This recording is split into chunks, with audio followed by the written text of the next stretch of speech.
Any other thoughts, questions, comments? No?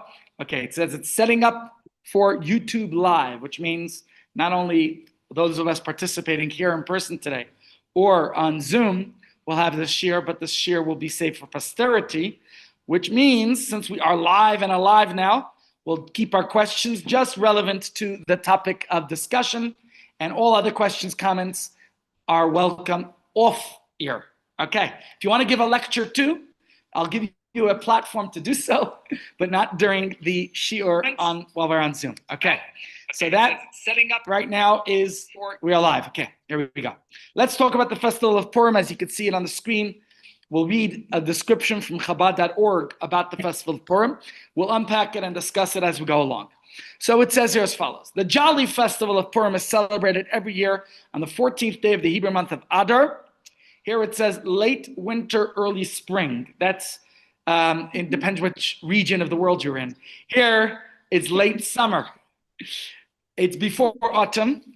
I don't think anyone in the northeast of the United States today is calling this early spring.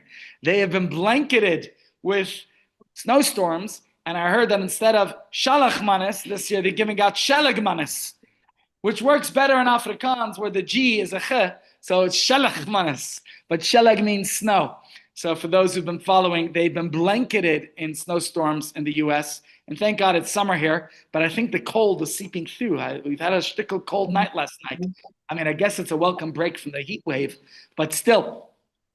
What is the story of Purim? It commemorates the salvation of the Jewish people in ancient Persia from Haman's plot to destroy, to kill, and to annihilate all Jews, young and old, infants and women, in a single day, as is recorded in the Megillah, the biblical book of Esther that we're going to read on Purim itself. Now, the Persian Empire of the 4th century BCE extended over 127 lands, and all the Jews were its subjects. Pardon? Is that Iran today? Yes, it's Iran today, correct. When King Ahasuerus had his wife, Queen Vashti, executed for failing to follow his orders, he was a little bit of a madman because he listened to his advisor, Haman, to kill his wife, Vashti, and then he listened to his new wife, Esther, to kill his advisor, Haman. So tell me how that makes sense. He was a little bit of an intoxicated fellow. He liked to drink. Anyways, she refused to show off her beauty. He ordered her to come in her birthday suit, and she refused. So what happens next? He arranges a beauty pageant to find a new queen. And a Jewish girl by the name of Esther, also known as Hadassah, found favor in his eyes and became the new queen. Though she refused to divulge her background, which is interesting, generally speaking, we should be proud of our identity as Jews. We shouldn't be scared. We shouldn't be embarrassed. But she had a specific instruction here from Mordechai because of the anti-Semitism and because there was no choice, and because perhaps she would be forced and coerced into changing her religion. So her cousin Mordechai, who was raising her, or uncle, it's interesting, I don't know if she was a cousin or uncle. He's referred to in both ways in the Megillah. So which one? Some places, Basdoda. Either way, Mordechai advised her, don't divulge your religion. Now's not yet the time. But you know that there was going to come a time where it would be necessary. Meanwhile, the Jew-hating Haman was appointed prime minister of the empire. Mordechai, a leader of the Jews and Esther's cousin, defied the king's orders and refused to bow to Haman. We discussed this last week. What personality is this? Haman, or Haman as they like to call him in English, was a person who had everything going for him. Prestige. He was a politician, a diplomat. He had a big family because we can read about his 10 children who were hanged. He had everything going, wealth. But his forbidden fruit, his problem was one Jew, Mordechai, refused to prostrate to him, and that drove him mad. Haman was incensed, and he convinced the king to issue a decree ordering the extermination of the Jews. And what day was that going to be? Well, how was he to determine what day was going to be? Haman decided to cast lots. What's the Hebrew word for lots? Pur is a lot, Purim. And this is very interesting that we call the holiday in this ancient Persian name, which means lots, and not a Hebrew name. It's a fascinating thing about how our assimilation into society was coming now to haunt us. And it's very interesting when we talk about this because the topic of discussion today is playing by nature's rules can sometimes get you killed. And what's interesting here we see is on the one hand, Esther is to hide her identity. On the other hand, she was going to reveal her identity. So on the one hand, fitting in can be the riskiest strategy. And we see this currently today where anti-Semitism has reared its ugly head again. I never imagined we would live in such an era after what our parents grew up with. Our parents grew up in terrible times. My father lived through the Holocaust and everything that it endured that they experienced. And when we said never again, who is to imagine that we'd be living in those times again today? But that's why we're having our discussion today, is how we could go back to the story of Purim and learn some lessons for ourselves today, how we can live and overcome without having to assimilate and become part of society that is sometimes to our detriment. Well, Purim, absolutely, it's repetitive. All the time, it keeps repeating itself. And that's why if we don't learn from it, we're doomed to failure, right? So we have to learn from what happens. Well, let's look what happened then. Haman had a final solution for the Jewish people. In fact, he offered a lot of money. That's how I know he was very rich. He offered a lot of money, gold coins to Achashverosh, and Achashverosh says, you can keep your money. It's fine. Get rid of these people. I don't need them. He didn't need our taxes. He didn't need our contribution to society. Achashverosh did not value the Jewish people until he realized his own wife was one of us. But Haman cast these lots to determine what day to annihilate the Jews, and the lots landed on the 14th of Adar, or the 13th day of Adar, you're right.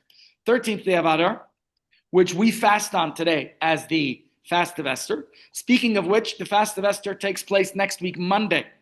We will have our full program on Monday here. You can still come. Maybe you'll do something in the art department that's related to Purim. Got to check it is. There we go. And we are also going to serve lunch. Now, just regarding lunch, because this happens every year when we're on a fast day. I'm not going to eat the lunch. I'm not telling you to eat the lunch. However, since some people still need to eat, and I understand that our population here is elderly, so I would never serve you lunch on Yom Kippur or Tisha B'Av, but on the other minor fast days, we do serve lunch for those who need. But if you are not, if you're going to fast, as one ideally should, then don't eat it. We're not serving it to you to break the fast. We're only serving it for those who are not fasting. Okay? Yeah. Sure. What was Achashverosh's beef against the Jews? It doesn't seem like he had a particular beef, although his party was, in a sense, celebrating the 70-year anniversary since the destruction of the temple. And many Jews, unfortunately, came and participated in that party. And they were drinking from and eating with the vessels that belonged to the temple. So Achashverosh himself didn't necessarily have a beef. He seems like this flimsy kind of guy who vacillates, who's not sure of himself, and he could be persuaded one way or another, as we see within the Purim story. We see that left and right. So we're going to discuss it in more detail now. What does Mordechai do? He's a rabbi of the Jewish people. You want to say something, Moshe? He himself was not from Right. He didn't himself come from the royal family, the royal Persian family. He married into the Babylonian king's lineage because Vashti was a descendant of Nebuchadnezzar who had destroyed the temple. So this was his way of now pushing them aside. But it's not necessarily a beef against the Jews per se.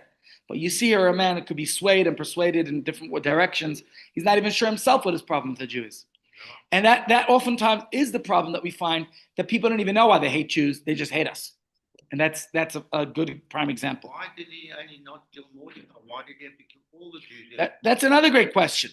If he's annoyed that Mordechai, one Jew, won't bow to him, one Jew stands him up, now he has to kill all the Jews? Once again, anti-Semitism, prime example. You have people who might have a good reason why they hate a Jew. Maybe some Jew did something wrong to them, I don't know what. Okay, it can happen. People are people. Somebody wasn't nice in business, whatever it might be. These things happen.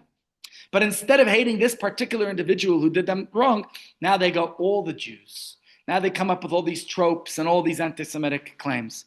We see this happening left and right today. And when I say left and right, I don't just mean on all sides of us. I mean also all sides of the political climate. You look at the left had a lot of anti-Semitism. The right has extreme anti-Semitism today. It's unbelievable, baffling to see the likes of Tucker Carlson and Candace Owens, if you're following American politics, on the right, and on the left, other terrible individuals. It's happening on all sides, and this story keeps repeating itself. That's the unfortunate reality. So what happens? Mordechai galvanized all the Jews, and what do we know that our power is? While we are speaking right now, there's a major conference going on in Washington, D.C. Anyone familiar with AIPAC? And boy, is AIPAC these days in the hairlines of all the anti-Semites, that we control the world and we control all the politicians, blah, blah, blah. It's very important that we have these organizations like AIPAC to do what they have to do. But Mordechai realized our power is not only in the political realm. Our power is in spiritually speaking. And that's why he convinces the Jews that they have to repent, and they have to fast, and they have to pray to God, and all the different things that we read and describe, which is what we have to do whenever it might be. After October 7th, there were many fast days and days of prayer that were called together, because it's important as a Jewish people to realize that yes, we need an IDF. During the Holocaust, there was no IDF to rescue us, and we lost a third of our people. And thank God that's a big difference between what happened on the 7th of October 2023 and 85 years ago. But at the same time, we also need to pray. We also need to do our part. Meanwhile, we also have to do the natural part. You need the IDF, you need a fight, you need diplomacy. So we read here, Esther asked the king and Haman to join her for a feast. Now that too is a nice story, which I'm not going to go into all the details of it today. That's not for today's shiur, but we have a shiur about that. In fact, I gave a talk about it last year where we said it's in your hands, because Esther was reluctant to go. And she said, Mordechai, you told me not to identify myself as a Jew. Now you're telling me that I should go to the king? Don't you know that if the king doesn't extend his golden scepter to you in 30 days, there's one decree, execution. And she says, and I wasn't summoned by the king now in more than 30 days. So forget about it. And Mordechai says, hey, you think you were elected, you think you could put it in modern day terms, elected, but in those that you were selected by the king because of your good looks. Yes, you're pretty and you're charming and you have all those wonderful features. But why do you think you came to this position? And this is the question we all have to ask ourselves, because the story of the Megillah, the Baal Shem Tov quotes a Talmudic passage. The Gemara says, Kol hakares Megillah lemafreya lo yatsa. What does that mean? Literally means anyone who reads the Megillah, lemafreya means out of order or backwards, they haven't fulfilled their obligation. So from the literal understanding, there's a halacha. When Purim comes next week, Monday evening, Tuesday, you cannot read the Megillah out of order. I don't know why somebody would, but maybe they would. Honestly, I actually do it myself. Why? The earlier chapters of the Megillah, I know well. The later chapters, I always don't have a chance to practice. So when I pick up my Megillah now to practice and rehearse reading the Megillah, I start from the end, right? But you can't do that. I could do it when I'm practicing. There's no law against that. But you can't do that on Purim and say, you know what? Today we're reading just chapter 10. You know, now that we read chapter 10, let's go back to chapter 1. No, the halacha says you can't read the Megillah out of sequence. You got to read it in order. Chapter 1, 2, 3, 4, 5, 6, 7, 8, 9, 10. Okay? You got to do it. It makes sense? The Baal Shem Tov gave it a different interpretation. He says, anybody who reads it as if it's an ancient story that happened 2,400 years ago when it occurred, you don't get it. It's happening again today. It's happening in our lifetime. And the same message that came to Esther back then, where Esther says, I'm afraid to go to the king. Mordechai says, really? Who even knows? If for this very moment, why you were chosen to be the queen. Don't think that you are only there because of, yes, you have good looks and you're charming and all those other wonderful features. But why did God bestow those upon you? So you could help rescue your people. That's why. And that's a message to us as well. When you have an opportunity to save someone's life, to do something, go and do it. Remember the Kitty Genovese story that we discussed previously, where Kitty Genovese, all these people watched her murder and nobody did a thing. And the message here is, when you have an opportunity to help, do so. And Mordechai says, you know something else? Ultimately, the Jewish people were miraculous. We defy all odds. We exist, we will exist forever. And if you have an opportunity to help save us, you must seize the opportunity to do so. And if you don't, then you know what? Our salvation will come from another source. But your legacy will be lost. Your legacy will be gone. This is your chance, your opportunity. You step up to the plate. 100%. First of all, there was a Jewish couple that first started, that came and shot the terrorists, or tried to fight the terrorists. They killed them, an elder Jewish couple. And yes, you're right. You don't have to be Jewish. This message is not only to Jews. I think it's a universal message. Judaism's message is universal. That's why our museum that we're building at Mashul is not only about for the Jewish community. We're intending to welcome hundreds of visitors every day when our museum is complete from all over. Because the point is, Judaism has universal messages that apply to everyone. And those messages are what we're going to display and exhibit at our shul. And that, my friends, is a message that the Megillah is telling us here. I don't think it's limited to Jewish people. But in the Jewish context, let's focus on this. It says, just to continue reading the synopsis from Chabad.org, and then we'll continue and discuss it with some detail that we could discuss today and tomorrow. But at a subsequent feast, now what happens in between the two feasts? At the first feast, Esther doesn't break the news right away. You can see she plays her cards, she plans, and she invites Haman and Achashverosh to another feast. What happens in between? There's only one day in between. But everything changes that night. That's chapter 6 in the Megillah. And it starts off with a whole new fresh reading. Balaylahu, that night, Nadidosh Nas HaMelech, the king couldn't sleep. And what does he do when he can't sleep? He says, what do my kids do when they can't sleep? Daddy, come read us a story. And let me tell you, when I start reading they don't fall asleep when I read stories. But if I teach them, anyone I teach falls asleep. That's why insomniacs come to the shir. I put you straight to sleep, right? So the king asks for his royal chronicles to be read. And what happens when they read him the royal chronicles? They read, it's coming to one page and they try turning the page, but it doesn't go. The wind is always bringing the page back to there where it says that Mordechai saved the king. When Mordechai saved the king, two advisors, Bigsan and Seresh, were plotting to poison the king. And Mordechai overheard them because as a member of the Sanhedrin, as Mordechai was, a leader of the Jewish people, he had to be well-versed in all languages. It's interesting, my father spoke many languages. As a kid, growing up during the Holocaust and the era when they couldn't go to proper school, he said he studied dictionaries. Also, he wound up moving from country to country. So while he was born in Russia, then my father wound up in Uzbekistan. And being of Ukrainian descent, Russian is different than Ukrainian. So my father wound up speaking Russian because he was in Russia. Ukrainian because it's on the border. And then you wind up in Uzbekistan, so you pick up the Uzbek language. And then they wound up in Poland and Germany, so you pick up those languages. Then he was in France and Switzerland, so he picked up those languages. Obviously, as a Jew, he spoke Yiddish and Hebrew. So you spoke those languages. And once you have a good handle of those languages, then he lived in Italy. So for my father, it was just a practical thing. He lived in all these places because that was life back then in 30s, 40s, 50s. He learned a lot of languages. Mordechai, being a member of the Sanhedrin, it was a prerequisite, a requirement to be well-versed in all the languages. So Mordechai understood the Persian, and he was able to relay the news about this plot to kill the king. And the king asked, so how was Mordechai rewarded for saving my life? And they said, there's nothing recorded in the Chronicles. It doesn't say how he's rewarded. It seems like he wasn't. Says the king, aha, we need to come up with a plan. And all of a sudden you could hear somebody's marching in. Who is marching into the palace? None other than Haman. Why was Haman marching in? To tell the king about his plan. Not only was he going to annihilate all the Jews, but he built gallows on which to hang Mordechai the Jew. And as he's coming in to tell the king about this, the king asks me, Bechatzar, who's arriving, who's in the courtyard? And they say, Haman. King says, great, my trusted advisor, Haman. I must ask you a question. What should the king do to the person he wishes to honor? Haman, being a typical narcissist, as we saw last week in our discussion about Haman, where he's the man who has everything going for him, but it's not enough when Mordechai the Jew won't bow, won't prostrate, won't worship him. So Mordechai thinks, who else would the king want to honor but me?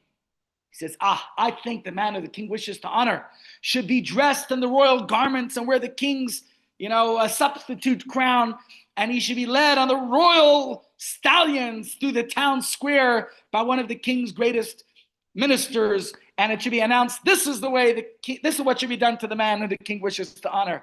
Perfect, says the king to Haman. That's what you're going to go do now to Mordechai the Jew. And that's where Haman sees things are changing. Ay, ay, ay, ay, ay.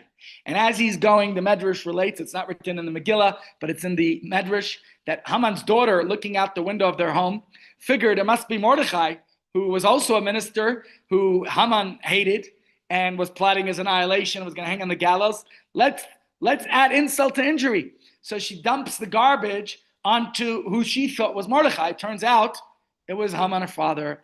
And boy, is Haman now in trouble. And when he comes home to shower, to change on his way to the party, because only he was invited to this party with Queen Esther and the king, what happens next? Now, the queen, his wife listens in and says, if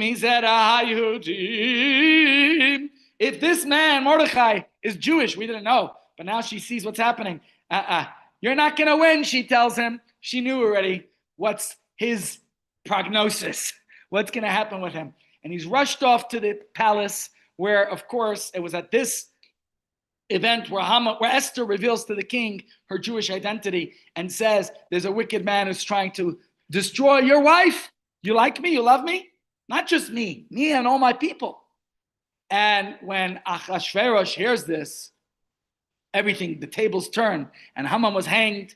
Mordechai was appointed prime minister in his stead, and a whole new decree was issued granting the Jews the right to defend themselves against their enemies. And it's very interesting what it says in the Megillah, is that once the king issues a decree, it can't be reversed.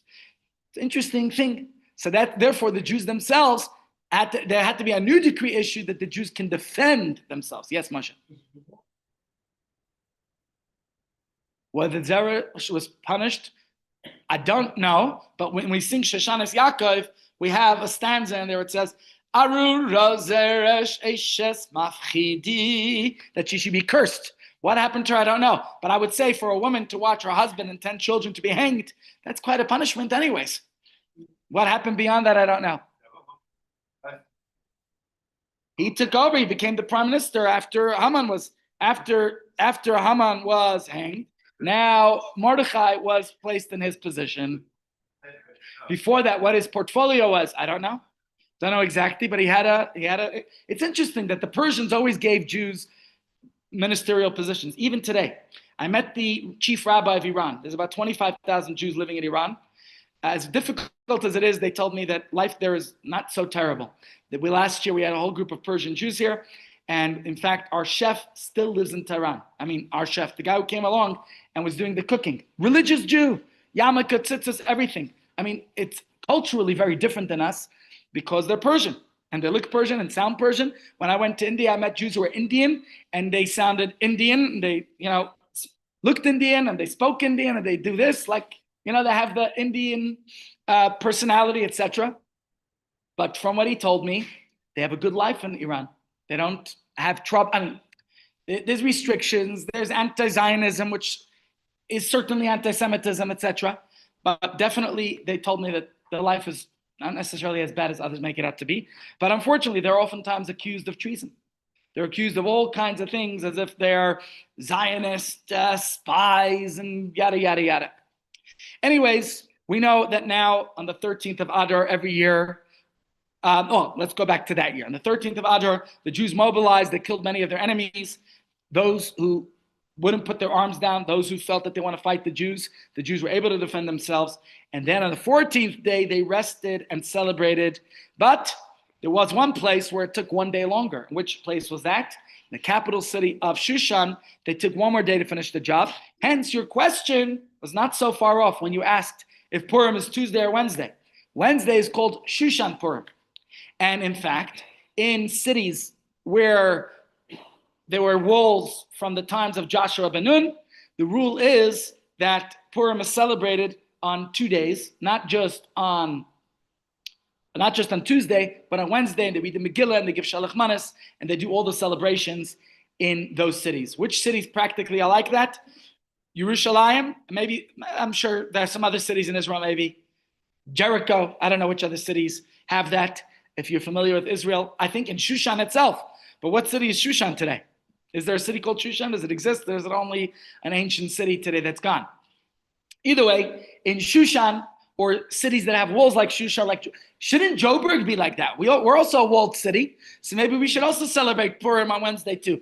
I'll tell you what, Jeff, on Wednesday we're also going to offer you some nice goodies. We'll bring all the leftover shalach manas. Can I offer all of you to do that? Wednesday, you must all come with all the shalach manas that you don't want to eat yourself, and come share it with the rest of us. Let's have a big shalach manas leftover party next week, Wednesday. So besides for our Tuesday Purim party here, Wednesday, everyone must come with all the extra shalach manas. And like this, you don't have to worry about cleaning up for Pesach. Bring it here and we'll have it together. Okay, so let's talk a little bit about this. And because I think we have to understand, as we uncover the story, here's some Persian art. But before the dramatic reversal of the Purim story, what was going on with the Jewish community back then? Not too different than today. Jewish people, the Jewish community in Persia appears secure, powerful, fully integrated. In fact, the Talmud has a discussion about what sin did they commit. What do I mean by what sin did they commit? Generally speaking, in life, if you ever face a difficulty, now I'm not telling you to do this to others, but do this to yourself. When I'm going through a hard time, I have to do some deep self-introspection. I ask myself, why is this thing happening to me? It's a proper question. Now, if it's a medical condition, you got to ask yourself, medically, but then ask yourself spiritually. If it's a financial problem, ask yourself financially what happened. What economic mistake did you make? But don't just blame it in economics. There's also an element of spirituality. I told you a story. I'm only going to share stories that I don't have no fresh stories right now for today. You never know. Maybe I'll make one up soon. I'm just kidding. I only make up true stories, right? If I remember one soon, I'll tell you. But one that I think I mentioned previously was the story of the daughter of Rabbi Akiva. It's a good example. Rabbi Akiva's daughter got married, and when she came home that night, she took out the pin from her wedding crown. Brides have this beautiful, what is it called, that nice crown you wear? Yeah. And it had what's it called? A tiara. And it had like a pin in it with diamonds. And where are you going to put it? And back in ancient Israel, you could put it in the wall. I think today you also have many walls you could stick it to. If it's sheetrock, you put it in the wall. But it was probably more of a, what would you call those earth walls? There's a name for it. Huh? Whatever. An earth wall. And she puts the pin through. And when she woke up in the morning to pull the pin out, she sees a dead snake, which could have easily poisoned her and killed her. Could have attacked her in the middle of the night without her knowing. When she asked her father was a great rabbi, Rabbi Akiva.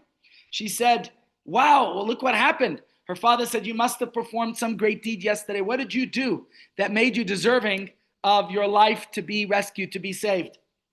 And she kept thinking and wondering, and then she realized she did a tremendous act of charity. What was the act of charity? During the wedding, there is a custom in many communities to this day based on this story, which is that if poor people come to the wedding or uninvited guests show up, we don't throw them out. We don't expel them from the wedding. What do we do instead? We welcome them. And we give them a plate to eat. And in fact, at my wedding, I remember we had a full table. Now, I know in Joburg, it's not as easy because of our security concerns. So today, I would say for South Africans, give extra charity on your wedding day. Support a soup kitchen in Israel or Chabad seniors. The food doesn't come for free. I have to pay for it. So you could do something charitable and do a kind act. But the point is, during the wedding, a poor person came in, and this individual, nobody paid attention to him except for the bride herself. She went over, she offered him a plate of food to eat. Everyone else was dancing and socializing and singing and celebrating. The Kala, the bride herself, was the one who entertained and took care of the poor person. And her father said, aha, there's a verse that says in scriptures, tzedakah tatzum emaves, that charity saves one from death. And so she saved her life from death. And if you look at that very interesting word, if you look at the Parsha, last week we read Parshat Shkalim. It's in fact next week's Parsha, Kisisa. But it's also this week's Parsha where we talk about the contributions that the Jews brought for the building of the Mishkan, for building the tabernacle, right? Last week and this week we read all about the last week was more focused on the furniture. This week is focused more on the vestments, on the garments. but it was about the contributions the Jews gave of gold, silver, copper, turquoise, linen, all the different beautiful things, and you gave your very best, right? And we read about the contribution which was given in the month of Adar, the present month. The very word machatzis, which is half, because we realize we're only half. We're participating. God gave us so we could give to others. In fact, the very opening verse of the parsha said that the ikhulituma, you should take from me a contribution. Why would it say it's linguistically, grammatically, it doesn't make sense. Take from me. Hashem is saying, I gave you, I bestowed the wealth, the riches upon you. Just give back 10%. That's what I'm asking. 90% you could keep. Just give me back 10%. That's what I'm asking you for. Look at the very word machatzis. The middle, the letters, 5 letters. Mem, ches, tzadik, yud, taf. Okay, I need you all to participate in this. What's the middle letter of machatzis? Mem, ches, tzadik, yud, taf. What's the middle letter? Tzadik. Tzadik means tzedakah, righteousness, giving. Okay? Now I know in English you call it charity. But the truth is that's a misnomer because in Hebrew it actually means righteous, it means justice, it's the right thing for you to do. Not just that I'm a benevolent, philanthropic, kind, caring person. It is demanded of me to do it from on high. God bestowed wealth upon me for me to share with others. So the middle pillar of the machatzit is the tzedakah, the tzedek, the righteousness which I do. By the way, besides for the mandatory contributions that people gave, it's very interesting. The parsha doesn't talk about mandatory. It says, Kol asher yidvenu libo. There was a half shekel that was mandatory, but in addition to that was whatever your heart inspired you to give. Some people were motivated to give more, others less. Some people gave gold, silver, copper. Other people gave their skills, their talents, their time. We all have what to give. So besides for the 10% that's mandatory in Judaism, you also have many other things that you could give. You could give your smile. You could give a helping hand. You could give a kind word. But that's the pillar, the middle, the pillar tzedek. What are the 2 letters surrounding the tzedek? Remember, the first letter is mem. So what's the middle letter between the mem and the tzedek? Ches. What's the letter on the other side of the tzedek? Yud. What does ches and yud spell? Chai. What's chai? Life. When we give charity, we're alive. We give life. We don't. What do they say? You make a living by what you earn, but you make a life by what you give. That's chai. By giving, we're alive. And what are the 2 letters on the far ends? The mem on the one end and the taf at the other end. You know what that spells? What's met? Death. So tzedakah saves one from death. Now, my friends, somebody's writing on the screen. Please don't do that, my friends. Please don't write on the screen. I don't know who it is, but one of our participants is writing on the screen and it's messing it up for everybody. Please do not do that, okay? I'm asking very nicely, don't write on the screen. Whoever's done it, please cancel your writings on the screen. So annoying. You made a special study of Purim. A You seem to know Purim. No, I haven't done a special study, but it's, obviously celebrating Purim for almost half a century. So, Comes out so easily from it. it's a discussion. Very good. Thank you for that. So here's a question I want to talk about. How could a community at the height of security suddenly face a decree of annihilation? If they seemed so secure in Persia, if they were living such a good life, and this question is not just relevant to them, but the question is relevant to us today. 180,000 Jews at the peak lived so well in South Africa. And the truth is, we live even better today than many other countries which are facing anti-Semitism.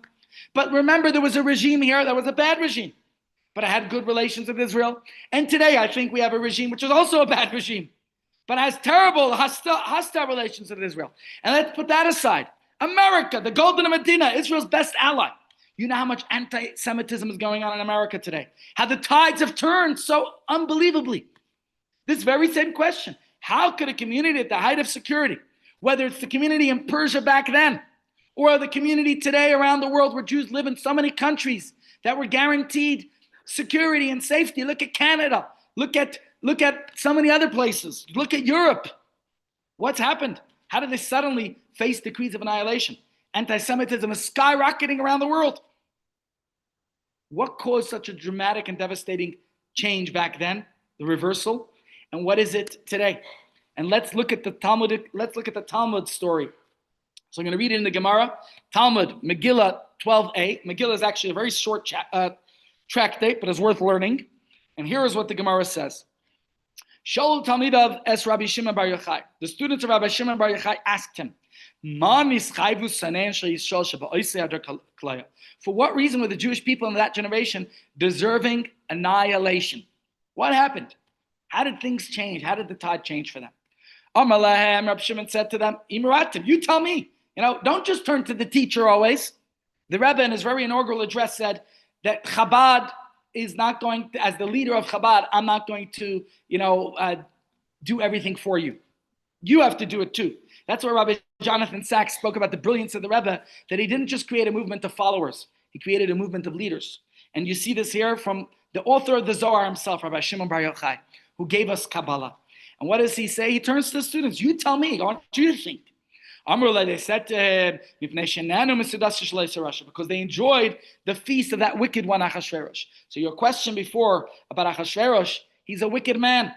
If the students are calling him wicked, it's not just because he was a drunkard and didn't know what he was doing. He was a person who himself had a problem. And the Talmud, in fact, illustrates his problem with Haman and says, Achashverosh had a mound called the Jews. And you ever have a mound of dust, you don't know what to do with it? Recently, a couple of years ago, I remember one of my friends who lives just up the road here. She was no longer using a swimming pool.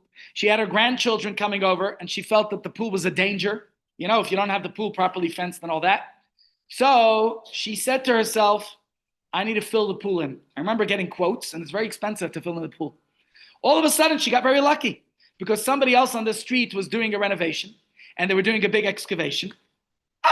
Guess what happened? They made a shidduch. I made the shidduch.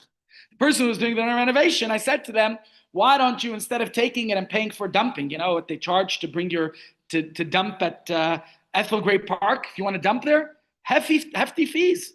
I don't just let you dump your garbage. I said, you are doing an excavation and a renovation. So take your garbage and fill it in my friend's pool.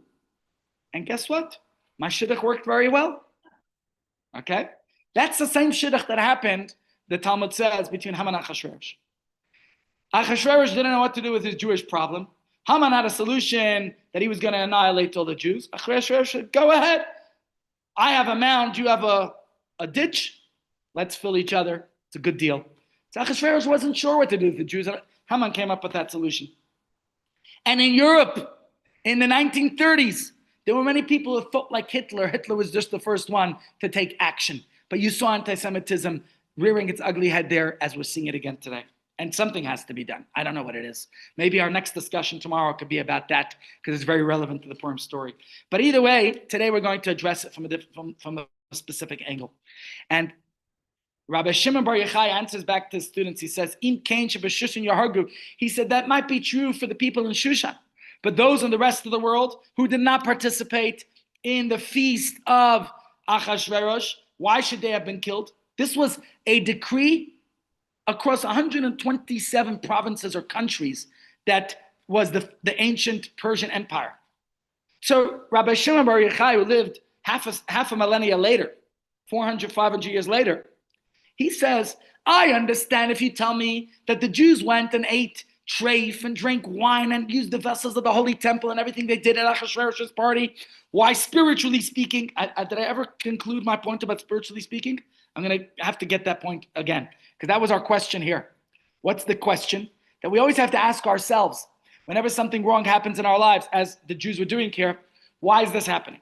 So we know in a month's time when Pesach comes around and there's 49 days between Pesach and Shavuos, and we have a period of semi-mourning because the very Rabbi Akiva we were talking about before, who espoused the teaching to love your fellow as yourself, is the greatest principle of the whole Torah. And his own students failed in that. And the Talmud asks, the reason we mourn is because those students died during that period from some kind of epidemic. And we all know about pandemics and epidemics because we've lived through some, right? There was SARS a couple of years back that was epidemic. There was COVID-19, a pandemic globally. Now you want to look at the COVID. I remember discussing it with you then. From a scientific perspective, you could say COVID is because back in Wuhan, China, there was a bat that the whole story in a laboratory. Remember all the different, I don't know if it's true or conspiracy. I still don't know what the real true reason for COVID is. There's all kinds of theories, but that's good. Scientists need to study the theories. Our sages tell us, just as you have to understand scientifically why COVID came about, you also have to understand spiritually. And so the sages at that time discussed, why would Rabbi Akiva's students die? And they concluded, because they didn't treat each other with respect. Scientifically, it was an epidemic. But spiritually, it's because they were disrespectful to each other. And the same thing is going on here in the Talmud. The students of Rabbi Shimon Bar Yochai are asking, why did it happen that they were all decreed death upon them, annihilation? And this is a question we each have to ask ourselves when we go through difficulty, besides for pinpointing the scientific reason. Yeah, you have to ask yourself, why did you lose your money? Did you spend it on the wrong things? You know, I had a guest the other week. He was telling me he's a well-to-do guy, and he comes from a very poor family. He says his parents are very lucky because of how wealthy he's become. He's given them an unbelievable lifestyle. He says his father's still a batlin. His father still doesn't care for any money. But he tells me his mother, oh my goodness, since she's tasted the luxuries of life every day, he's like, I give them $10,000. Imagine that. That's 15,000, 16,000 rand $160,000 rand a month. You could live very well off that anywhere in the world. Okay, he says, and they have a nice car and a nice house that's paid off for. And his mother still, it's never enough. And she was poor 10 years ago, poor, destitute. He said he was raised in such poverty that there was never enough food on the table. His father's a rebbe, a teacher in the school. His mother was a housewife. And now all of a sudden, he's made it rich. He's done very, very well. He has a company worth over $500 million. And he said his charity, as Jill said before, starts at home. And he gives. He said he's very charitable to communities around the world, gave a little donation, and a little nice donation here. But my point is, he said he looks after them, but they can't stop. So he says, he was discussing with me, how does one train a lady who lived in poverty now to stop spending? Like, she buys anything she sees online. And so he's like, the house is cluttered with all kinds of rubbish. It's hard to train somebody, right? So why am I using that as an example? Just because he was discussing it with me. You don't know who it is. I'm not breaching anybody's confidentiality here. But the point is that people have to ask themselves scientifically why something's going wrong. Very simply, she's spending all the money she has. She has to learn to stop spending and only spend on what she really needs. But maybe psychologically too, yeah. But spiritually speaking is what the students of Rabbi Shimon Bar Yochai are asking. And he says, if you tell me it's because they ate from Achashverosh's party, it was only the Jews who lived in the capital of Persia who were invited to that party. What about the rest of the Jews that Haman decreed this annihilation upon them? So they said to him, you tell us, you're our teacher. We want to hear from you, teacher. Amar lahem, he said to them, Mipnei sheishtachav l'tzalim, because they prostrated before an idol. Now we have to understand, what does it mean they prostrated before an idol? What idol did they prostrate to? What's going on? Now, idols take on different forms. Okay? Today, there's even a show, American Idol. There's even South African Idol, right? What do they call it here? There's a name for it, right? There's people who idolize superstars, and there's people who idolize their phones, and there's people who idolize food, and there's people who idolize the gym. There's all forms of idolatry. So some argue that the Jews of Purim were punished for attending the king's feast. Let's dissect the story. What made that so wrong? What's wrong with attending the king's feast? Okay, so here we have Rabbi Moshe Alshich. He looks at this, known as the Ramah. The Ramah, did I ever tell you the story about the Ramah? Something beautiful about him. The Ramah wrote a commentary on Jewish law sometime in the 16th century when he lived. I think he came from those who were persecuted in the Spanish Inquisition and landed up in a country called Poland. At the same time, another survivor of the Spanish Inquisition who moved to Israel in the city of Tzfat, a great rabbi by the name of Rabbi Yosef Karo. They were contemporaries, but they lived in two different parts of the world. And it's an era where there was no email or WhatsApp, so it takes time for things to travel. So Rabbi Yosef Karo wrote the Shulchan Aruch. Shulchan Aruch, we had it in 2 weeks ago's Parsha, where Rashi says, and Rashi lived a long time before him, that all the laws of the Torah were to be prepared and placed before the Jews, Shulchan Aruch, like a set table. So what did Rabbi Yosef Karo do? He took all the laws. Now what did he do different than the Rambam or the Talmud or the Mishnah? Each one set out to do a different thing. The Mishnah was taking all the oral law and set it out for us. The Talmud then went further and dissected it and analyzed it and gave us different opinions and perspectives and questioned it. And it turned it into one big maze and puzzle. And then Rambam said, hold on a second. If you were to open the Gemara, you'll have no clue what the law is. The Gemara is good for you to study if you want to know the background of the law. But if you want to know the bottom line, You're going to have to read through the lines and realize that we follow the majority rule. It takes a lot of thinking and working and analysis. So Rambam came and decided, I'm going to give you the clear-cut final rule that you don't have to go through the Talmud, although you're welcome to. You don't have to study the Mishnah, although you're welcome to. It's a good thing to do. And you could get the bottom line laws. But Rambam included everything from temple laws, which are not relevant today, to future laws when Mashiach comes. Again, not relevant right now. It's good to be prepared and study for the future. Rambam included that all, but only the bottom line. You don't have to sift through the arguments and analysis. You get the bottom line. What did the Shulchan Aruch do? Rabbi Yosef Karo said, I'm going to give you a set table without the laws of the past and the future, only the ones that are relevant today. That's the Shulchan Aruch, the set table. Anyways, he wasn't the only one who came up with that idea. He was writing this book in Israel, in Tzfat. And Rabbi Moshe Isserles wrote this book sorry, I just confused two people. Rabbi Moshe Isserles and Rabbi Moshe Alshich. Okay, I'm going to skip the story then, because I just confused two people. And we're talking about Rabbi Moshe Alshich. Okay, I'll conclude the story, because last year or the year before, there's a doctor in this community, Dr. Yossi Unterslak. Any of you know Dr. Yossi Unterslak? He is a guy, he's an OBGYN expert, specializes in specific areas of infertility, of people struggling with infertility. He has a laboratory here in Santon, very close to our shul. Anyways, Dr. Unterslak told us he was doing a major study a couple of years ago. And while he was sharing his studies, he discovered there was a group in the US at Harvard who were doing a similar study. So they wound up collaborating with each other. It happens. People do the same studies and they might even come to the same conclusions, and they might be different parts of the world. So the end of the story, while it's not about the rabbi who we're going to be discussing here, because I just confused two people and realized while I was telling you, Rabbi Moshe Isserles, he decided, instead of writing a competing book, now we're going to have two Jewish books, the Code of Jewish Law, and I don't know what he's going to call his. He said, no, we're going to combine them as one. The only difference will be is Rabbi Yosef Karo was the leader of the Sephardic Jewish community in Israel. And there are differences between the laws and customs amongst Sephardic, which is Iberian Jews, so to say, and Ashkenaz, which is European Jews. So they merged the two books, and it's called the Haggah. He writes basically at the end of passages or laws, if there's a difference. If there's no difference, he leaves it. He says that's the rule. But where there's differences, for example, what's a blatant difference? Sephardic Jews could eat rice on Pesach. Ashkenaz Jews can't. One man told me that he said he married a Sephardic girl. No, was that? No. Sephardi guy married an Ashkenaz girl. Okay. Why did he marry an Ashkenaz girl? She marries him. She gets to take his customs to eat rice on Pesach. But the in-laws, they're still Ashkenaz. They can't eat rice on Pesach. He says like this, he never has his in-laws over for Pesach. Came up with a very clever solution, because you know the difference in in-laws and outlaws, right? Outlaws are wanted. Oh, yeah. Pardon? That defeats the purpose. He didn't want his in-laws coming over for Pesach. So he serves rice. Okay, let's go into Rabbi Moshe Alshich. He says, it's worth asking about this matter. What does it mean that they enjoyed the feast of Achashverosh? What's so wrong? Is it possible that for the pleasure of a meal, they could deserve annihilation? Even, you know what, we could even answer. Maybe the meal was kosher. Okay, if you go to the White House today, you know how often they kosher the White House? And I believe even here with our hostile government, very often.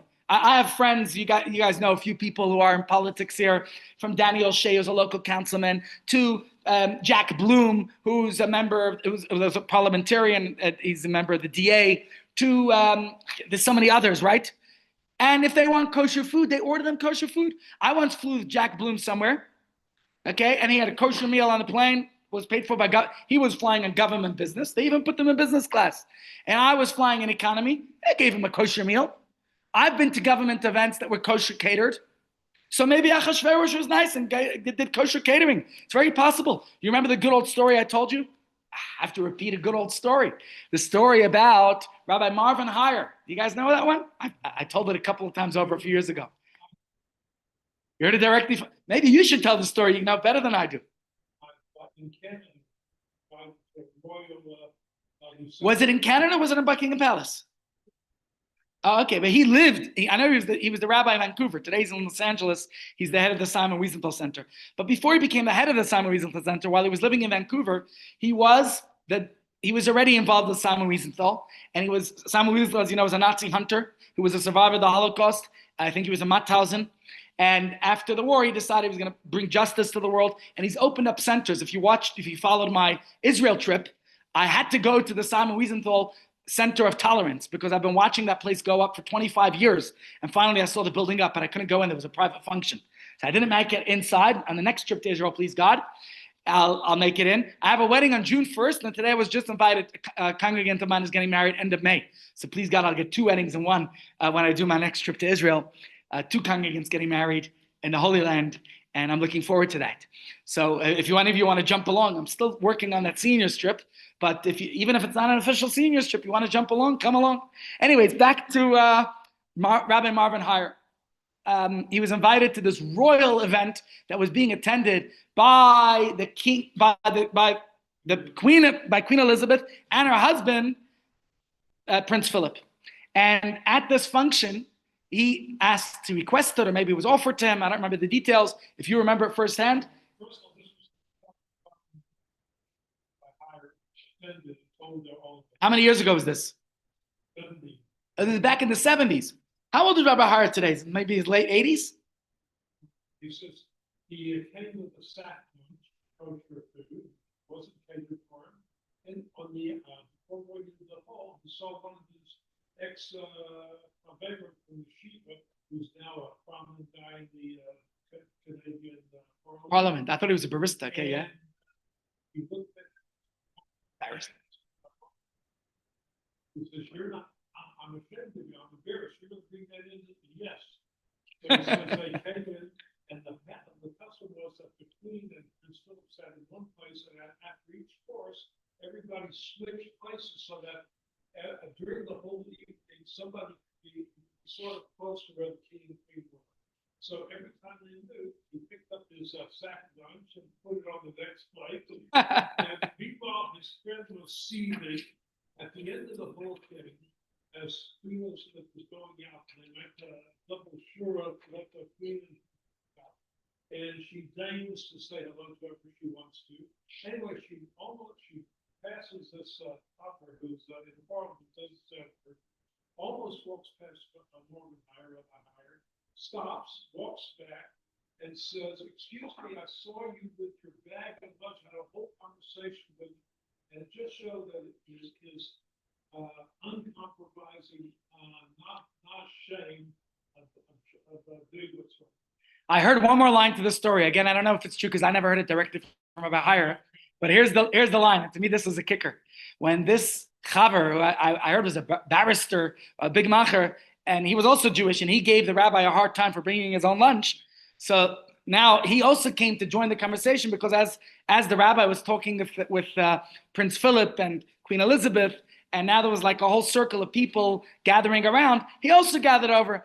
And when she was commenting about his kosher food, he said something like, I'm also Jewish, like to show off a little bit. So she looked at him and said, then where's your kosher food? Whether that part of the story is true or not, it's a nice addition. But that's what I heard. Again, I did not hear it from Rabbi Hier, but I've been to a function with Rabbi Hier, and Rabbi Hier is still quite a macher. He's still the director of the Simon Wiesenthal Center. And I believe when I was in Israel recently that he was there then, but they wouldn't let me in. It was a very private function.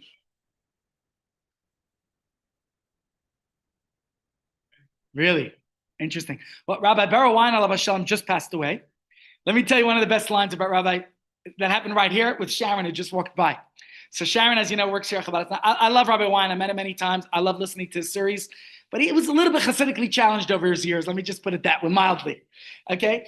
He's written a great book along with Chief Rabbi Goldstein. They wrote a book together. And it was for the Sanei Adaba. He was brought out to be one of the guest speakers for Sanei Adaba. And he was pre-signing, autographing all the books. So because the books were going through Chabad bookstore, and we used to be involved with the Sanei Adaba. Actually, Sanei Adaba was a project that was initiated here at Chabad House as a joint project with the Chief Rabbi in its first years. So all the books were being signed right here. And it was happening where we were during construction in that room. Rabbi Berel Wein was sitting there autographing the books, and Sharon was helping him out. Now, don't forget, he just passed away. He was, how old? 90-something years old. So this is about 10, 12 years ago. He was a man in his 80s, wasn't a youngster. He was autographing these books. Anyway, Sharon's giving him the books, and they're chatting with each other. So Rabbi Wein is asking Sharon about life in South Africa. She says, life here is always going to be good. We have the Rebbe's bracha. And Rabbi Wein says, tell me about the Rebbe's bracha. And Sharon tells him all about the Rebbe said it's going to be good in South Africa till Mashiach comes, and even better after. And Rabbi Wein looks at me and says, even a masnagid like me gets to hear the Rebbe's bracha from Sharon. It was very funny the way he said it to me. I was laughing. I said, I should have got this on video. Anyways, I have a beautiful picture I took with Rabbi Wein and myself in Israel a couple of years ago when I was there. I always used to seek his counsel, not seek his counsel like what I did with Rabbi Twersky. Rabbi Twersky was a personal mentor to me. But Rabbi Wein, I listened to his tapes for many years, his cassettes, because he's a historian, and it's fascinating to listen. Today you can hear him on Chai FM all the time. They play many of his recordings. A brilliant historian. And I enjoyed them. So when I was in Israel, I made a point to go visit him. And I even had an iPhone then. It was 2016. I took a selfie with him. So I have a picture, a beautiful picture with Rabbi Wein and myself. And when he passed away a few months ago, I was actually in Israel, but I was at his funeral. I went to pay respect to his funeral. It was on Sunday, and I was there. And I sent a message and a picture to Rabbi Danny Sackstein, who is a Talmud Muvak of his, a very proud student of his here. Anyways, so the Talmud says that the entire existence of the Jewish people defies logic and nature. And we have to understand this because at the time, why were the Jewish people punished for participating in this meal? What is going on here and everything that's happening? So the Medrash says that the Caesar Hadrian said to Rabbi Yehoshua, great is the sheep that stands among 70 wolves. Hear this? Rabbi Yehoshua replied, great is the shepherd who saves it and breaks the wolves before them. Now to think about Emperor Hadrian. Hadrian was a friend of the Jews or not? Hadrian, I think, was. Who's the one who, Now that was Vespasian. Vespasian gave them Yavin. Who's the one who made the harsh decrees? Was it Hadrian or was it, maybe it was Hadrian. Who was the good friend of Rabbi Yehuda Anasi? I sometimes confuse the names. Antoninus. So Hadrian, it seems like he turned. Actually, Hadrian, I remember the story now. Hadrian at first was good to the Jews. And then something flipped. If you think about personalities, we have that today. Politicians who flip. Hadrian was good, and the Jews thought he was going to be there, like he was going to grant them the opportunity to rebuild the third temple. And all of a sudden he flipped. So this must have happened before he flipped, where he says to Rabbi Yehoshua, he says, how great it is to be a sheep among 70 wolves, meaning all the nations of the world are attacking you Jews, including his own, the Romans. But at the time they were nice. And Rabbi Yehoshua replies, you think it's the wolves that are sometimes nice to us. No, we have a shepherd who saves us, and he breaks the wolves before us. So that's a very interesting point of his, that we have a shepherd who looks after us. And it goes back to yesterday's discussion about King David. King David, who himself was a shepherd, and used the analogy of a shepherd. And he's saying how amazing it is. Hashem Roi, God is my shepherd, la yachshel, shall not lack, because a shepherd looks after their flock. And so Jewish survival depends on our shepherd and God who protects us. And speaking about strengthening our emunah, our tachan, our faith, our trust in Hashem, in God we trust, right? It requires that joy. We're in a month of joy, a month of Adar, and we have to realize what it means to be a Jew, that we defy all these rules of nature. And as Mordechai said to Esther, salvation will come to the Jews regardless, no matter what. The question is if you'll play your role or your legacy will be lost. Yeah. Total flip. He used to be pro-Israel. Now, I don't believe everybody has to be pro-Israel, but when you hear the language coming out of their mouths, you see how they flip. It's unbelievable. Donald Trump's this savior. To me, Donald Trump is very much like an Achashverosh. I don't find it to be a hater of Jews because his own daughter is a Jew, but I find that he's very easily persuaded, and I hope he won't be persuaded in the wrong way. That's my impression. Except for what he's done for. I think so far he's been great, and I hope that doesn't change. I hope so. Anyways, let's read here an interesting thing from Rabbi Yehuda Lowy, the Maharal of Prague, By the way, the Rebbe was a descendant of his. He says, we know in Pesach is coming, it's around the corner. And what happens on Pesach? We follow this verse. In fact, the verse is, Ki yishalcha bincha machar lemar, when your child will ask you tomorrow. The whole point of Pesach and our holidays, right? Pesach is the first holiday the Jews were given to retell the story of our past, as all our holidays are to recall the great miracles that happened. So when your children will ask you, what are the testimonies, the laws, and the commandments, and listing the 3 types of laws, Eidus, Chukim, and Mishpatim, that you should answer your children. Avadim ayinu lefara. Can we start singing the song? It's only 5 weeks to Pesach. Avadim ayinu hayinu lefara b'mitzrayim b'mitzrayim. Avadim hayinu lefara b'mitzrayim b'mitzrayim. Right, so what's the song? We were slaves to Pharaoh in Egypt, and God brought us out and liberated us, and God commanded us to do all these mitzvahs. And we talked then specifically about the commandments relating to the observance of Pesach, which starting next week, right after Purim, next Wednesday, we're launching right into Pesach discussions and learning and preparing for Pesach. We'll do our annual model Seder, where we're going to review all the laws of Pesach and review the Seder so you can be very well prepared for your Pesach Seder. We're going to do a model matzah factory downstairs so you could actually bake your own matzah and get that experience. We're going to do a lot of fun stuff for Pesach in preparation, please God. So let's look at it right now. Says the Maharal of Prague. This is teaching us that because we were slaves in Egypt and God took us out with a mighty hand, it shows us that Israel is different from other nations. The mitzvahs aren't designated for other nations because spiritual matters don't mix with physical ones. But the Jewish people whom God miraculously brought out of Egypt is apart from the material world. That's why we're worthy of the divine laws, while the other nations are not. Very interesting point he's making here.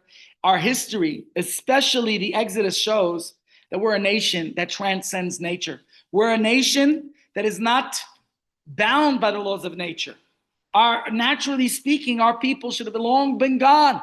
We should have long been annihilated in this roller coaster of our people's history, of every empire out there that tried to annihilate us. Think about it, how many expulsions we've experienced from England and from France and from Germany and from Spain and Portugal. So many countries that expelled us. And think about the Crusaders who tried to destroy us, and the Romans and the Babylonians and Pharaoh himself and the Nazis and the Russian pogroms. We should longer be gone. October 7th again, Hamas tried to kill us. But we're here. We're a people who will be here for eternity. Am Lanetzach, we're an eternal people. And therefore we see here that divine protection, we have to realize though, is dependent on something. You want to keep the land of Israel?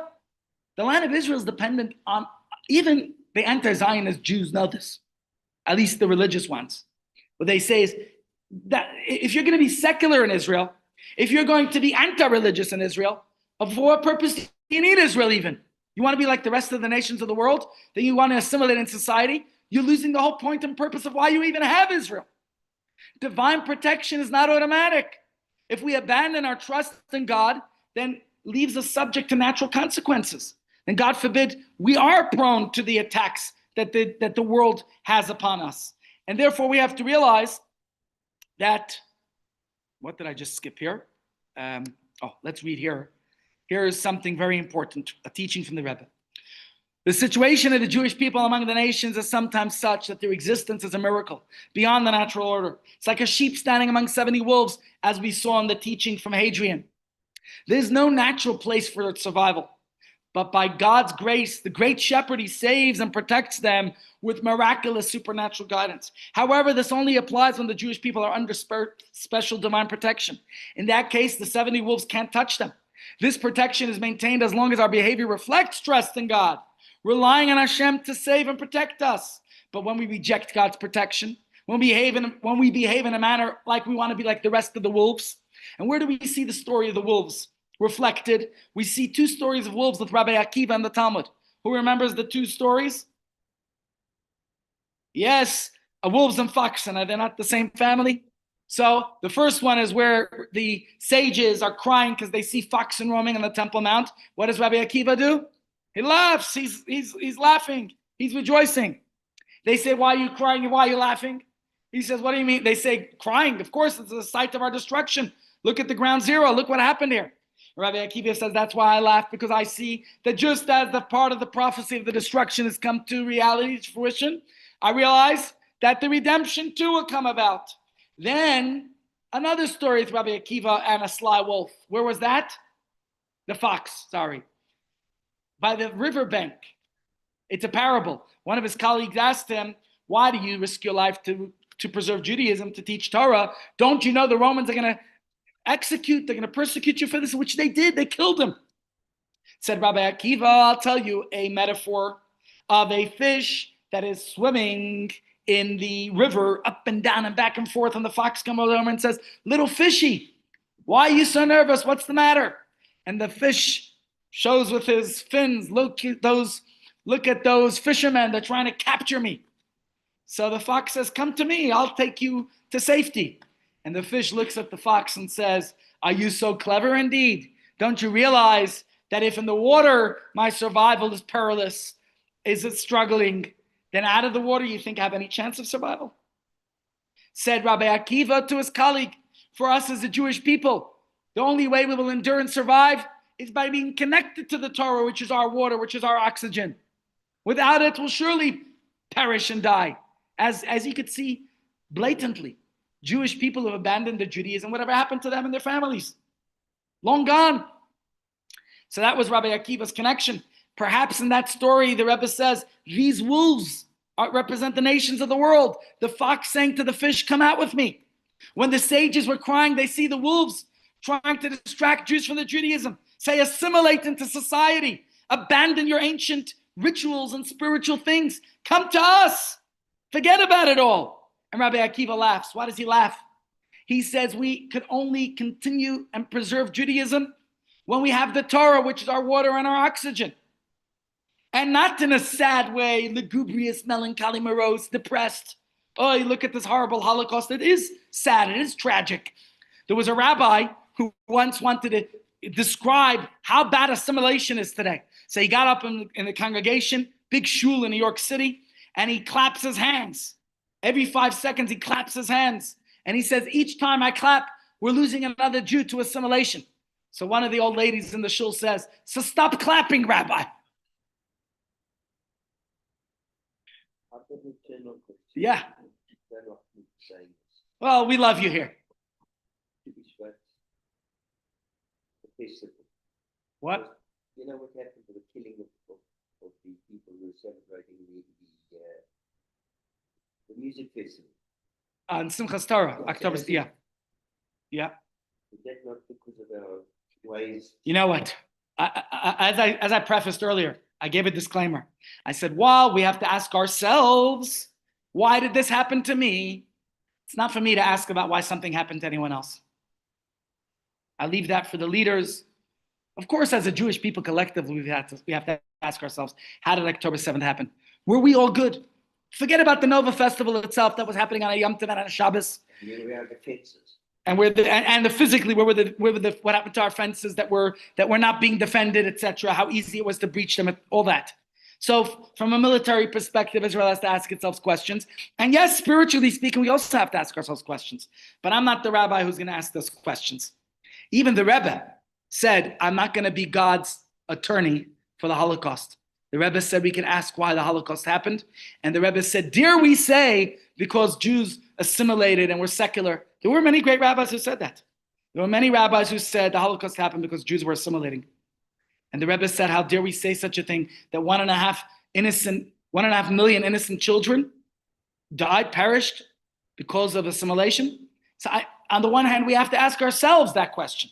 On the other hand, I don't feel that it's fair for us to say that about others. Because I would say even all those who were doing everything on Simchas Torah, they were secular. They were tinokos shenishbu. Ramosha Feinstein called them like they were hostages, literally, who were taken captive. Not only literally, but figuratively too. That it's not their fault that they didn't observe Judaism. They didn't know any better. And hence they were able to celebrate Simchas Torah in this way, which is not the way for Jews to be celebrating it. But either way, I'm not going to advocate that October 7th happened because of all that. I'll leave that for those who are far greater, who have insight into that perspective. But going back to the Rebbe's teaching here, he says that, we can't see ourselves as just in the natural order. We have to remember that the divine protection comes to us when we are connected to our source. When Jews turn to nature and chance, then we fall beneath the natural order. We don't transcend it. You want to transcend nature? You have to live in a way that transcends nature, which is the Jewish teachings. Let's look at it here in Maimonides, how Maimonides puts it. Says the Rambam, God's supervision is constant for all those who reach to him or strive to reach to him. When a person focuses their thoughts on God and follows the true paths that God has laid out, rejoicing in what they have attained, no harm can come to that person. They are with God and God is with them. But when a person turns their thoughts away from God, becoming separate from Hashem, then God becomes distant from them. At that point, the person becomes vulnerable to all sorts of misfortune that could befall them. We have to remember, this is a very powerful teaching, that in order for us to be the ones to merit that, and unfortunately, my father, Tucker Carlson actually throws that claim against us. He says, what connection do modern Jews have to ancient Israel? And he picks on Prime Minister Netanyahu, who I think is probably one of the most religious prime ministers we've had, although he's not so religious. Tucker Carlson says, he's Jewish? What does he do that's Jewish? If Tucker Carlson, who I think is a New Age anti-Semite, can say that the Prime Minister of Israel doesn't act Jewishly, then we have to ask ourselves, what does it mean to be a Jew? You want the merits and protection of being a Jewish people? Then be Jewish. What does it mean to be a Jew? We have to ask ourselves that question. And here Rambam continues. He says, this belief is confirmed in the Torah. God said, I will hide my face from them, and they will be devoured. They will face many evils and troubles, and they will say on that day, it is not because of our God, it is not because our God is not with us, that these evils have found us, that we'll feel like we're abandoned by God. It's clear that we cause God to hide his face. We are the ones to create this veil between us and him. We have to be more Jewish. So it's clear that the reason a person might be exposed to misfortune, like an animal subjected to fate, is because he or she is separated from God. But someone whose God is with them, no harm will touch them. God's supervision will stay with them. And all evil will be swept, will be kept away. I want to just go through a few more points before we conclude. So just to continue here, Rabbi Nachman of Breslov, who was a grandson of the Baal Shem Tov, he taught as follows. He says, the main suffering of the Jewish people in exile comes from making the mistake to attribute everything to nature, to chance, to fate. Because of this, they experience pain and suffering. This happens because they live amongst the non-Jews and have learned from everyone. We learn from all the marketing. We learn from society. They see that non-Jews times are very successful, while Israel is looked down upon and degraded. So they adopt the same mindset, attributing everything to nature and fate. And because of this, we as the Jewish people suffer. But in truth, the Jewish people are above nature. It is only when they sin that they fall beneath nature, like the non-Jews who are subject to fate and nature.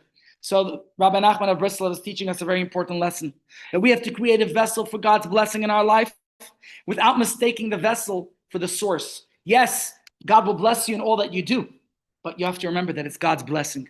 And so here's the point, that God will bless you in all that you do. And the reason for this is that the flow of blessing in this world comes through the garment of nature. Yes, it's coming through nature. You want to make money, you have to go to work. You want to win the lottery, you have to buy the lottery ticket. Yes, you're going to have to do those things. Okay, you're not going to get married if you don't date. And you're not going to be successful, whatever you do, if you don't do it. But remember still that it's God's blessing. That's the point. That's the point here. Remember still that it's the blessing of Hashem that brings you the ultimate blessing in your life. This is the point. Then God to decide that it's for God to decide if you win the lottery. But you're not going to win that lottery without buying the ticket. That's the point. Personally, I don't buy the lottery ticket. I feel like, the blessing can come in many ways. So here's the point. Our efforts for success, wealth, influence, whatever it might be, are the container for the blessing, the conduit.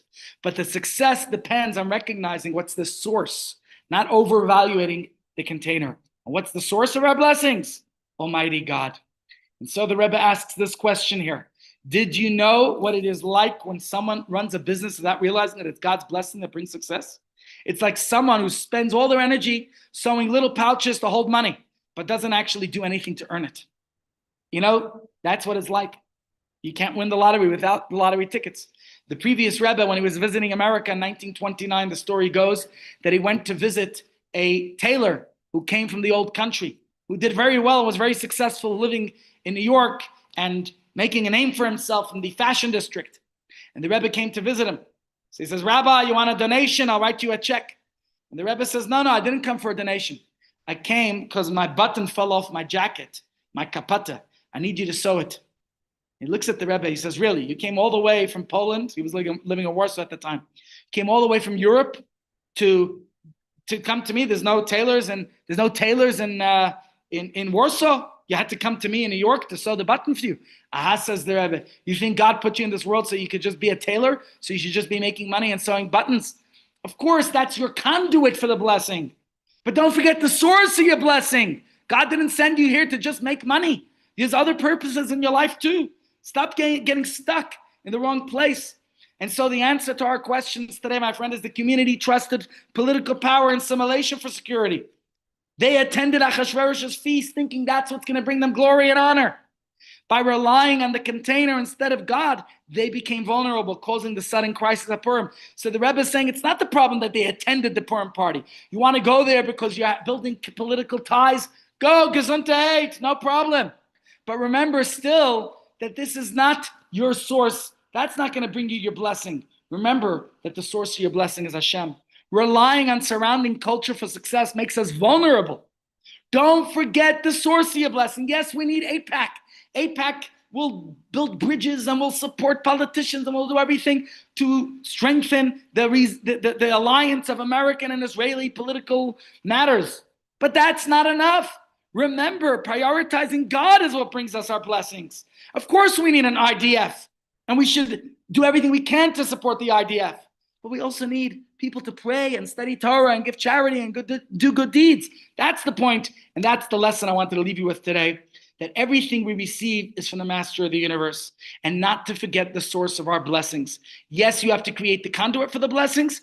That is faith, and that refers to doing, if you look at the tractates of Zraim, of agriculture, there's many laws related to agriculture. How we plant seeds, you have to plant the seeds for the blessings. We say it before benching every day in Shir HaMalos, Hazorim Bedima, those who plant, those who sow with tears, Bebina Yitzara, that rejoice. They'll rejoice with blossoming, with the reaping, exactly. But first you got to sow. But remember, what's the source? You could sow from today to tomorrow. If God doesn't send the rain, if God doesn't bless it, it's not going to materialize. So don't forget the source of your blessing. And that's what the Gemara tells us, that if you believe in the giver of life, and then everything is going to grow, everything is going to happen. And yes, it's the very creator of life who gave us the rules of nature. And therefore, planting means planting faith. Like agriculture, it needs to be planted, it needs to be sowed, it needs to be what's the word I'm looking for? Nurtured. Thank you. It needs to be nurtured. Absolutely. In order for it to grow, it needs water and sunshine and TLC and time. And the same thing is our faith. So planting seeds is the ultimate symbol of our faith. How? Well, here we have an interesting article from Rabbi Dovi Shiner. I want to read it to you. It says, please listen closely, because I'm only going to say this twice. The Jew does not adhere to any natural order, but rather and only to a spiritual one. Yes, the Jews enjoy diplomatic immunity, but when they reveled in the wicked Achashverosh's feast, they found themselves exposed spiritually. And conversely, while fasting didn't endear Esther to King Achashverosh, it did endear her to the King of Kings, who at the end of the day, as well as at the start of and middle of each day, is the only king that matters. What is that referring to? That's referring to the Esther was fasting. Fasting, you get halitosis when you fast, and you don't look as pretty. You don't have all the nutrients you need. For 3 days, she fasted before she went to King Achashverosh. That would seem to be unendearing to the king, but it was endearing to the King of all kings, the King who matters. The same rule that holds true for the Jewish nation as a whole holds true for every individual. Everything a Jew needs comes from a single source, and it is not Amazon. Okay, and that is why it states in Jerusalem Talmud that a Jew believes in God as he sows. But this makes no sense. Day in and day out, we witness heretics sowing seeds that grow into beautiful crops. So what's God got to do with it? Please listen closely, my friends, because I'm only going to say this thrice. Sorry. A Jew and the laws of nature are like two trains passing in the night. And so while for everyone else, the seed may in fact sprout by adding water, for the Jew, the seed sprouts by adding faith. That's our water. And so our survival and our success depends on God and not on other people's approval.